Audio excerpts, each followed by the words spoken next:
거룩.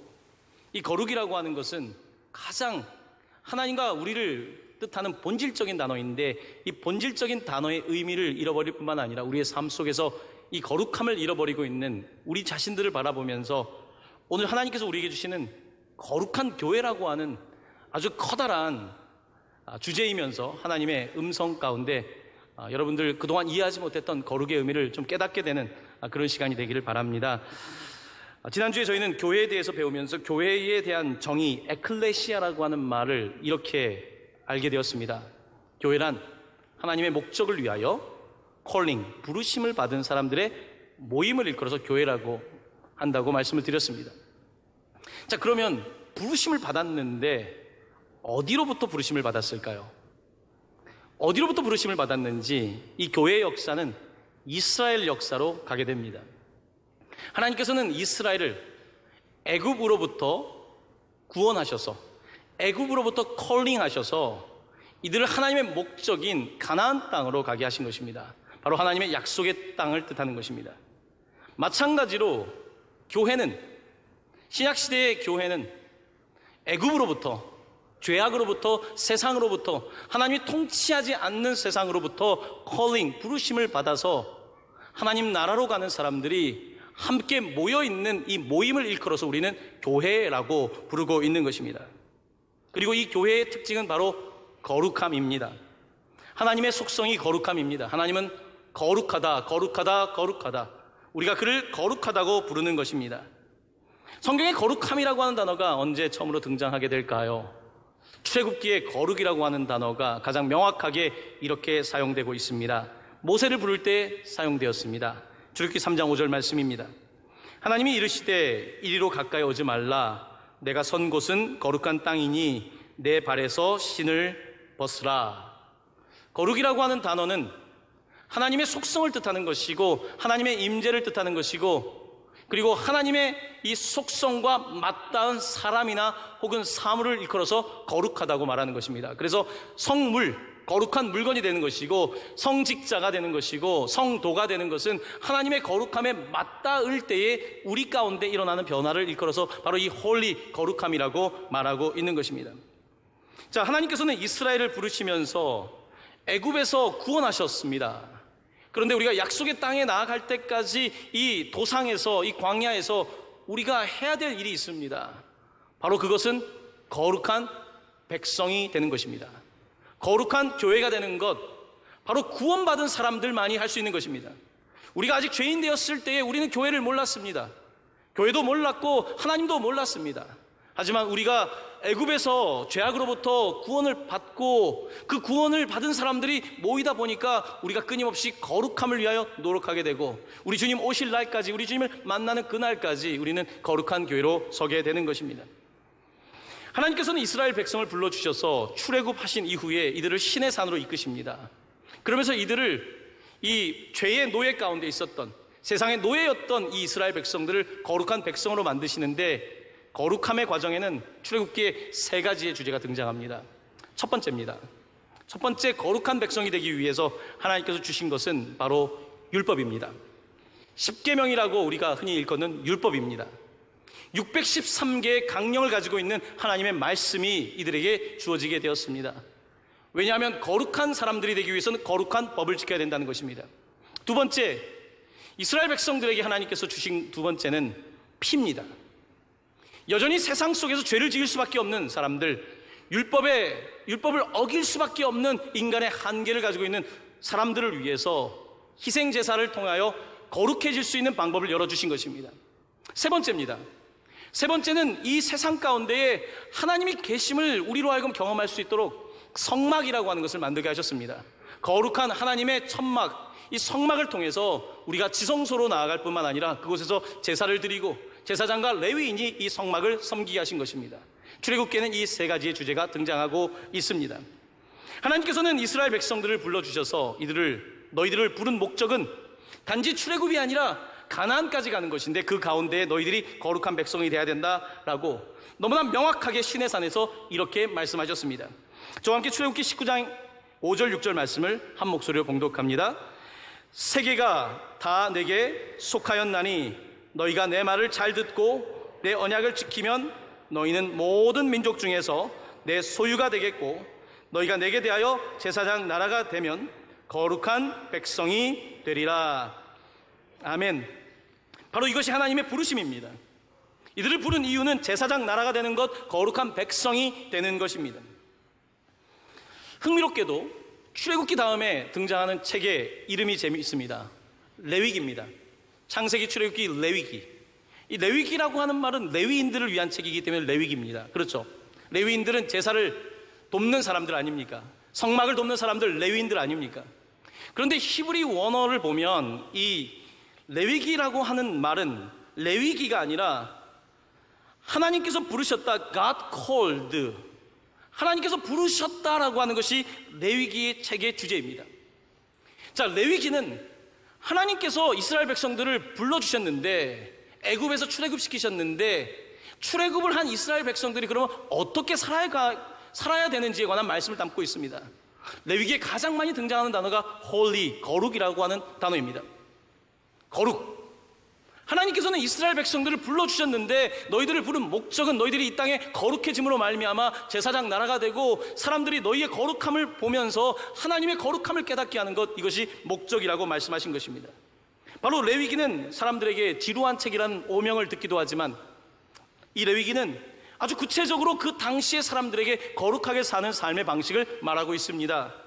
단지 신앙생활을 거룩하게 할 뿐만 아니라 그들의 결혼 생활에서, 또한 그들이 휴가를 보낼 때에, 그들이 음식을 먹을 때에, 삶의 일상생활에서 어떻게 거룩하게 살아야 되는지에 관한 거룩함에 대한 매뉴얼을 담고 있는 것입니다.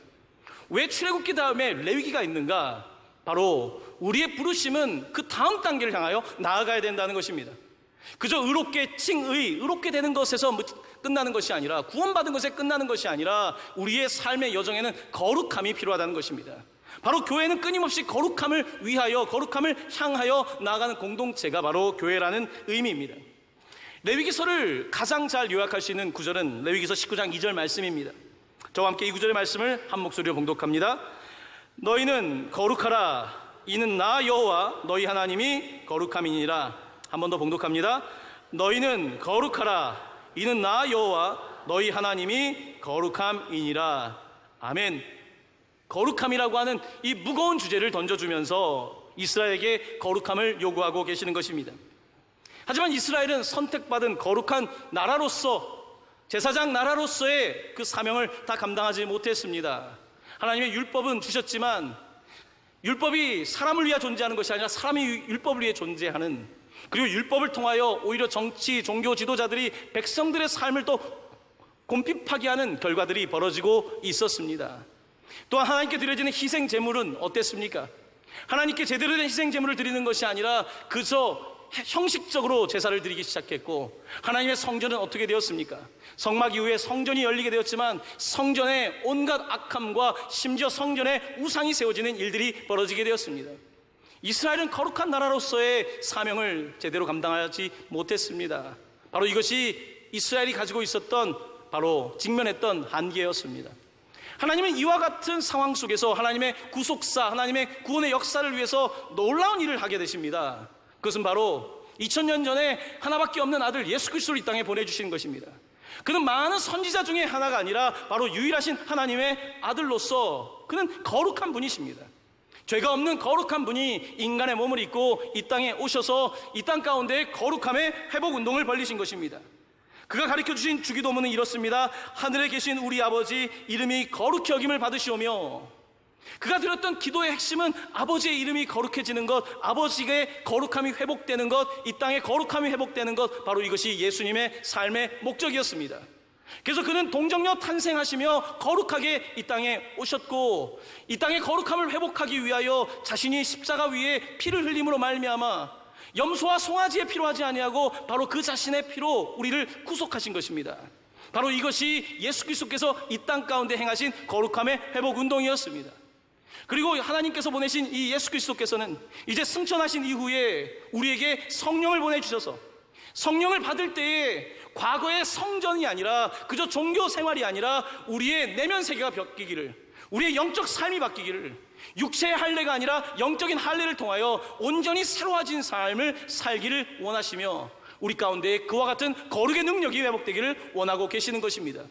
이것은 이스라엘에게 주셨던 율법으로서의 거룩함이 아니라 예수 그리스도를 믿을 때에 은혜로 말미암아 얻는 바로 그 거룩함인 것입니다. 이 거룩함의 능력을 받게 될 때에 사람들의 인생은 달라지게 됩니다. 더 이상 애굽에서의 백성이 아니라 도상 속에서, 천국을 향하여 가는 도상 속에서 거룩한 능력을 경험하게 되는 것입니다. 바로 이 놀라운 하나님의 부르심이 오늘 본문 가운데 이렇게 기록되어 있는 것입니다. 아까 읽었던 출애굽기 말씀과 너무나 비슷하지만 그것보다 한 단계 더 나아간 말씀입니다. 본문 말씀 베드로전서 2장 9절 말씀 저와 함께 한 목소리로 다시 봉독하겠습니다. 그러나 너희는 택하신 족속이요 왕같은 제사장들이요 거룩한 나라요 그의 소유된 백성이니 이는 너희를 어두운 데서 불러내어 그의 기이한 빛에 들어가게 하신 이의 아름다운 덕을 선포하게 하려 함이라. 아멘. 이방인이었던, 선택받지 못했던 유대인이 아닌 사람들을, 그들에게 편지를 하기를, 유대인인 사도 베드로는 너희는 택하신 족속이고 왕같은 제사장이고 거룩한 나라라는 것입니다. 유대인들에게 가장 중요했던 시내산 사건, 그것보다 더 위대한 사건이 벌어지고 있는데 바로 예수 그리스도께서 이 땅에 오셔서 그를 믿는 자마다 거룩한 나라가 된다, 소유된 백성이 된다 라고 말씀하고 계시는 것입니다. 어디서 불러내셨습니까? 오늘 본문은 이렇게 말합니다. 너희를 어두운 데서 불러냈다. Call you from darkness. 어두움 가운데 불러냈다. 바로 그들을 부르신 교회에 관하여 말씀하고 계신 것입니다. 어두운 데서 너의 이름을 불렀다. 그래서 너를 거룩한 나라로, 제사장 나라로 삼아서 너희들로 하여금 그 하나님의 그 아름다운 빛에, 그 기이한 빛에 들어갈 수 있도록 하시는 것이다. 바로 이것이 교회에 대한, 바로 베드로 사도가 정의해주고 있는 말씀인 것입니다. 사랑하는 성도 여러분, 여러분과 저는 교회입니다. 교회가 되기 위해서 먼저는 출애굽의 경험이 있어야 합니다. 먼저는 죄로부터 내가 구원받는, 어둠으로부터 구원받는, 내가 벗어날 수 없는, 애굽에서 이스라엘 백성이 벗어날 수 없었던 것처럼 죄의 사슬에 묶여있던 우리가 구원받고 그의 부르심을 받고 이 경험으로 우리가 함께 모일 때에 바로 거룩한 공동체가 되는 것입니다. 그것은 우리의 의로움이 아니라 예수 그리스도의 의로움으로 되는 공동체입니다. 바로 하나님께서는 우리에게 이와 같은 공동체를 주셨고 계속해서 그런 공동체가 되기를 원하고 계시는 것입니다. 자, 그런데 우리는 어떻습니까? 우리에게 거룩한 능력이 있습니까? 이 시대를 살아가는 교회에 거룩한 능력이 있습니까? 여러분, 가톨릭 교회는 거룩함의 능력을 상실하기 시작했습니다. 그 이유는 가톨릭 교회가 커지기 시작했기 때문입니다. 비대해지기 시작하고 조직이 커지다 보면 아무래도 부패가 생겨나게 되고 그 가운데 잘못된 길을 가게 되지 않습니까? 그래서 500년 전 종교개혁이 일어나지 않습니까? 하지만 지금 종교개혁 500년 지난 개신교회는 또한 어떻습니까? 우리에게는 거룩한 능력이 있습니까? 우리에게는 그저 구원의 감격만 있는 건 아닙니까? 그저 구원받았다, 출애굽했다, 참 좋다, 난 천국에 갈 것이다, 티켓을 확보했다, 이런 내용을 넘어서서 하나님께서는 우리의 삶이 본질적으로 거룩해지기를 원하고 계신다는 것입니다. 교회가 만약에 거룩의 능력을 잃어버리면 그것은 더 이상 교회가 아니라 펠로우십, 사람들끼리 모이는 그저 연합의 모임일 뿐입니다. 교회가 자칫 성장하다 보면 자기의 힘이 강성해지기 시작하면서 교회는 자기 발전을 하게 됩니다. 자가 발전. 여러분, 교회가 자가 발전을 하면 교회가 아닙니다. 교회가 이제 버짓도 생겨나고 예산도 생겨나고 일할 사람도 충분하고 건물도 있고 이제 별로 어려움이 없어요. 그러면 교회는 그때부터 자가 발전을 합니다. 뭐 별로 어려움이 없습니다. 여러분, 동강교회 40주년 맞이하면서 별로 어려움 없습니다. 그저 자가 발전하는 것처럼 보일 수 있습니다. 그때부터가 교회가 교회로서의 역할을 잃어버릴 때가 되는 것입니다. 교회는 자가 발전을 하는 곳이 아닙니다. 교회는 성령께서 발전하시는 곳입니다. 성령의 발전기가 끊임없이 전력을 생산해야 할 때에 성도들이 거룩한 삶을 살 수 있지 우리끼리 자가 발전해서 될 일이 아닌 것입니다. 많은 죽어가는 교회의 특징은 바로 교회가 일정한 역사적인 시간을 지나가면서 스스로 자가 발전을 하기 시작했다는 것입니다. 충분히 재정과 필요한 모든 자원들을 가지고 그렇게 사람들의 모임이 되어 갔다는 것입니다. 오늘 본문은 우리에게 교회는 성령에 의해서 이끌어지는 그와 같은 공동체임을 말씀하고 있습니다. 고린도전서 6장 19절, 여러분 잘 아는 말씀인데요. 저와 함께 이 구절의 말씀을 봉독합니다. 너희 몸은 너희가 하나님께로부터 받은 바 너희 가운데 계신 성령의 전인 줄을 알지 못하느냐. 아멘. 우리가 성령의 전, 이 사실을 잃어버리게 되면 교회는 교회로서의 사명을 잃어버리게 되는 것입니다. 요한계시록에 등장하는 라오디게아 교회가 있습니다. 이 교회는 차지도 뜨겁지도 않은 미지근한 교회였습니다. 거룩함을 잃어버린 교회인 거죠. 라오디게아 교회는 그 당시에 강남교회였거든요. 라오디게아는 지금으로 따지면 딱 강남 지역에 있는 교회였거든요. 충분한 물질적인 것이 있었고 사람도 있었고 세련됨도 있었고 다 갖추고 있었지만 그 교회는 하나님 보시기에 굉장히 미적지근했던 교회였습니다. 마치 토해버리고 싶은 그런 교회였다는 것입니다. 여러분, 많은 교회들이 그와 같은 오류를 범하게 됩니다. 거룩함의 능력을 잃어버리게 됩니다. 왜냐하면 성령의 능력이 교회에 더 이상 머물러 있지 않기 때문입니다. 오늘 본문은 우리에게 도전하고 있습니다. 그 다음 구절을 저와 함께 보시겠는데요, 그 다음 구절에는 이렇게 되어 있습니다. 10절 말씀입니다. 10절 말씀 저와 함께 한 목소리로 봉독합니다. 너희가 전에는 백성이 아니더니 이제는 하나님의 백성이요 전에는 긍휼을 얻지 못하였더니 이제는 긍휼을 얻은 자니라. 아멘. 여러분, 교회의 거룩함의 핵심은 이 두 단어에 있습니다. 긍휼이라고 하는 단어에 있습니다. 여러분, 거룩해지려면 여러분, 내가 도덕적인 인간이 됩니까? 어떻게 내가 내 정욕을 다스립니까?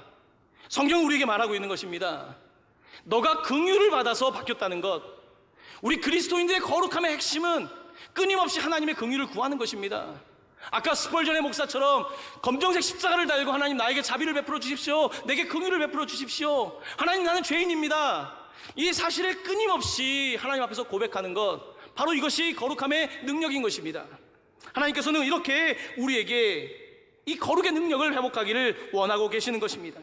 자, 이렇게 거룩의 능력이 회복될 때에 성령께서 우리 안에 역사하게 될 때에 어떤 일이 벌어지게 될까요? 11절 후반부는 이렇게 말씀하고 있습니다. 영혼을 거슬러 싸우는 육체의 정욕을 제어하라. 영혼을 거슬러 싸우는 육체의 정욕을 제어하라. 이것은 율법적인 표현이 아닙니다. 율법적으로 안 하려고 하면 더 하게 되거든요. 아이들에게 하지 말라고 하면 더 하게 되거든요. 하나님께서 주신 거룩함이라고 하는 것은 율법적으로 하지 말라 하라는 것을 넘어서서 성령 하나님께서 우리 가운데 거룩한 능력을 주시게 될 때에 그게 끊어지는 역사가 벌어지는 것입니다. 여러분, 술을 끊으라고 끊어지는 게 아니라 그냥 끊어지는 거예요. 욕망이 사라지는 거예요. 더 이상 마시고 싶지 않은 거예요. 왜냐하면 내 안에 거룩한 하나님이 들어오시기 때문에 이런 역사를 이끌어서 우리는 거룩함이라고 말하고 있는 것입니다. 이것은 능력입니다. 어떠한 사람도 변화시킬 수 없는 사람이 변화되는 것은 바로 성령의 능력인 것입니다. 거룩함의 능력입니다. 이 거룩함의 능력을 회복하라고 오늘 본문은 우리에게 말씀하고 있는 것입니다. 마지막 12절 말씀 저와 함께 한번 봉독하겠습니다. 너희가 이방인 중에서 행실을 선하게 가져 너희를 악행한다고 비방하는 자들로 하여금 너희 선한 일을 보고 오시는 날에 하나님께 영광을 돌리게 하려 함이라. 아멘. 여러분, 우리가 끊임없이 그 도상에 있다 그러지 않았습니까? 어둠에서 부르심을 받아 이제 거룩한 백성이 되는데, 여러분, 내 힘으로 안 되는 거예요. 그러니까 하나님의 긍휼을 구하고 또 구하는 거예요. 어제도 넘어졌지만 오늘 또 나와서 하나님, 나는 이것밖에 안 되지만 정말 주님 닮아가고 싶습니다. 이렇게 하나님을 따라갈 때 영혼을 거슬러 육체 정욕을 다스리게 되고, 선으로 악을 싸울 때 이방인들이 우리를 바라보면서 저기에 거룩함이 있구나, 저 형제가 바뀌는구나, 저 자매가 바뀌는구나, 저 교회는 다른 교회구나, 이런 것을 보게 되는 것 아니겠습니까? 바로 이것이 오늘 본문에서 베드로가 우리에게 말하고 싶은 중요한 거룩함에 대한 말씀입니다. 사랑하는 성도 여러분, 미국에 있는 교회 가운데 죽은 교회에 대한 부검에 대하여 제가 지난번에 말씀을 드렸습니다. 죽은 교회를 부검해 봤더니 한 가지 공통점이 또 있습니다. 바로 교회가 언제부터인가 기도가 끊어졌다는 것. 공통점입니다. 회의가 많아졌고, 많은 회의가 있고, 많은 친목 모임이 있는데 기도 모임이 약해지기 시작할 때, 바로 그 교회가 죽어가는 교회의 증상이 있었다는 것입니다. 사랑하는 성도 여러분, 부천동강교회 오늘이 있기까지 왜 하나님께서 부천동강교회에 은혜를 주셨을까요? 도대체 어떤 일이 있었던 것일까요? 교회는 영적 기관 아닙니까? 이 교회에 기도가 있었던 것입니다. 개척자들의 기도가 있었고, 지금까지 기도하는 분들이 있기에 오늘 교회가 있는 것입니다. 참 감사한 것은 부천동강교회 원로 장로님들이 세 분이십니다. 원로 장로님들이 가지고 있는 공통점이 하나 있습니다. 새벽을 지키신다는 겁니다. 그 자리, 그분이 서 있는 포스트, 각각 내가 서 있어야 될 그곳에 영적 권위로 기도하고 있는 모습들, 그리고 원로 목사님께서 또 함께 기도하시고, 이 원로 네 분이 기도하는 모습을 볼 때에 젊은 종에게 얼마나 힘이 되는지 모릅니다. 여러분, 교회는 기도하는 공동체입니다. 기도하지 않으면 영적 싸움 할 수 없습니다. 여러분의 도덕 점수 올라갈 거라고 생각하십니까? 여러분 도덕 점수 스스로 알고 있지 않습니까? 올라가지 않습니다. 공부 좀 해서 성적은 올릴지 몰라도 도덕 교육은 그렇게 되는 것이 아닙니다. 여러분, 도덕 교육이 아니라 영적 교육은 우리를 바르게 하고 의로 교육하기에 유익한 것 아니겠습니까? 하나님께서 이런 우리에게 교회를 주셨건만 우리는 그저 구원받고 이제 구원받았다, 그 자리에 있는 것입니다. 구원받았다, 그리고 교회에 한번 나와서 예배를 드리는 것이 다라고 생각하는, 아니란 생각을 하는 것입니다. 여러분, 그렇지 않습니다. 우리는 하나님의 나라에 갈 때까지 거룩한 백성이 되어야 합니다. 거룩한 나라가 되어야 합니다. 우리가 거룩한 나라가 될 때 사람들이 우리를 보고 거룩한 하나님을 보기 때문입니다. 바로 이것이 하나님께서 우리에게 주신 부르심 아니겠습니까? 여러분, TV 프로그램 중에 히든 싱어라고 하는 프로그램을 아십니까? 이 프로그램은 그냥 커튼 같은 데를 쳐놓고 가수와 모창하는 가수들이 나와서 함께 노래를 막 불러요. 그러면 이제 방청객들이 누가 진짜 가수인지를 찾는 거예요. 그런데 이 모창하는 가수들이 진짜 가수만큼 노래를 잘해요. 정말 찾기가 어렵습니다. 다 똑같은 목소리 같아요. 자, 진짜는 하지만 있습니다. 여러분, 우리가 언젠가 하나님 앞에 서지 않겠습니까? 우리는 교회를 신부라고 하나님께서 말씀하셨죠. 이제 신부들이 신랑이신 예수님 앞에 설 거예요. 많은 교회들이 있겠죠. 우리가 서 있겠죠. 드레스를 입고 있겠죠. 화장도 하고 있겠죠. 내가 신부라고 생각하고 있겠죠. 우리 주님께서 누가 진짜 신부인지 모르시겠습니까? 여러분, 진짜 신부도 있고 화장하고 드레스를 잘 입은 가짜 신부도 있는 것입니다. 저는 오늘 설교를 준비하면서 상당히 많은 제 안에 부딪힘이 있었습니다. 나는 진짜 목사인가? 우리는 진짜 교회인가? 나는 진짜 장로인가? 나는 과연 제대로 주의 일을 감당하고 있는가? 여러분, 거룩함, 가장 어려운 단어입니다. 세상은 거룩함을 잃어버렸습니다. 이 거룩함의 단어를 회복하지 않으면 점점 인간성은 더 황폐해질 것입니다. 거룩함을 잊어버리면 이 땅의 소망은 더 이상 없을 것입니다. 하나님은 이 땅 가운데 거룩함을 회복하기 위해서 교회를 세워주셨습니다. 이스라엘을 세워주셨고 예수 그리스도를 이 땅에 보내주셔서 교회를 세워주신 것입니다. 주님 오실 날까지 교회는 거룩한 교회여야 합니다. 여러분, 거룩이라고 하는 말을 하면 다 부끄러운 죄들이 생각나지 않습니까? 거기에 머물지 말라는 것입니다. 나는 구원받았습니다. 거룩한 사람이 되었습니다. 그렇다고 한다면 성령을 받아 거룩한 능력이 회복될 때에 우리는 세상을 이길 수 있는 것입니다. 넘어진다고 해도 반드시 다시 일어나며 점진적으로 성화의 단계, sanctification, 점점 거룩해지는 삶을 살아가게 되는 것입니다. 사랑하는 성도 여러분, 여러분에게 거룩함이 회복되기를 바랍니다. 그 능력이 회복되기를 바랍니다. 여러분을 통해서 주변에 있는 사람들이 거룩함을 회복되기를 바랍니다. 삶의 바닥에 있는 사람들이 정말 여러분과 저를 통해서, 부천동관교를 통해서 놀라운 거룩이라고 하는 의미를 깨닫는 그 은총이 흘러가게 되기를 예수님의 이름으로 간절히 축원합니다. 아멘.